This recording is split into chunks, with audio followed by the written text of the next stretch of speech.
What's up guys, Syiler here, and we are back with another video, this time taking a look at the Guild Cloak in ArcheAge. So we're going to be talking about where it comes from, how you get it, and then how you proceed to upgrade it and kind of what the steps are. So the Guild Cloak comes from the guild, and you'll need 150 prestige, and by default it doesn't look that great. It'll have like a base stat like attack speed, which is mine, or it'll have like a parry rating, block rating, something along those lines. The cloak that you need might not be unlocked by your guild just yet, as some of them do need rank 5, which will be quite far away, but luckily for me mine is the base one, so I only needed 150 prestige. And keep an eye on the stat that it says it gives. For example, the attack speed one gives strength, the block one gives stamina I believe, and one of them gives like spirit, so do make sure you're picking the cloak with the base stat that you're interested in. As a DPS melee, I want that strength. You'll get prestige by doing guild missions, so make sure you're unlocking your guild missions every day.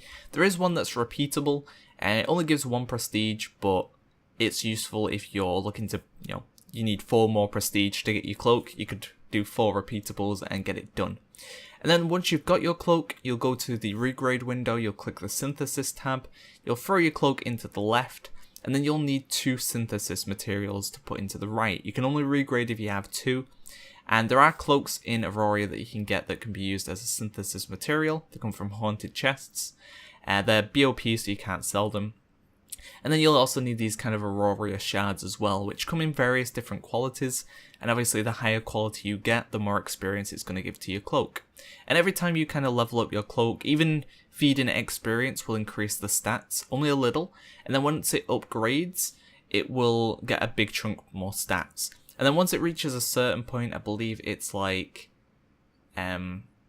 unique, around that point, and you'll be able to add a second stat to the cloak, and then that second stat can be re-rolled.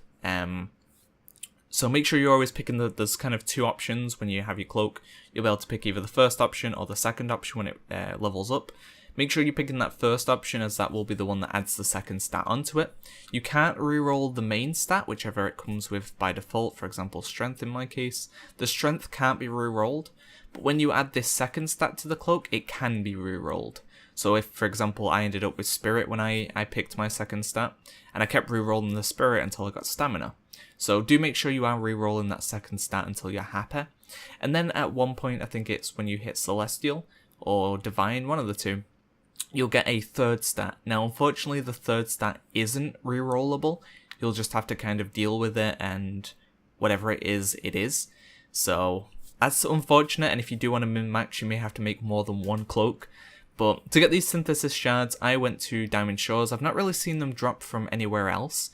I would recommend farming the kind of turtles and the crabs and these kind of orc guys, as they did seem to have, they were easier to kill, and they did seem to have a better yield overall for the shards, so I preferred farming those.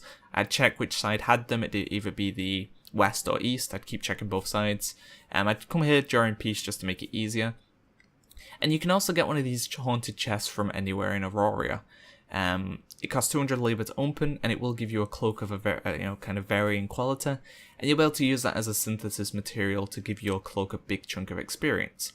And then once it's at divine, you'll be able to level it up to 100%, just to get a little bit more extra stats out of it.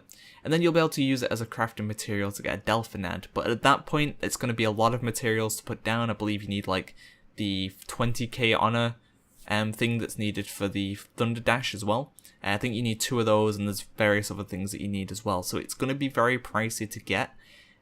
So that's going to be kind of the end game cloak. But for now, we're just looking at the Sythensis version, as this will be what appeals to most players. So that is essentially it. Just grind out the Sythensis materials, level it up, and then you'll have a pretty damn good cloak. As you can see, mine had some pretty beastly stats. So thanks for watching, guys. Look out for more videos coming soon. See ya.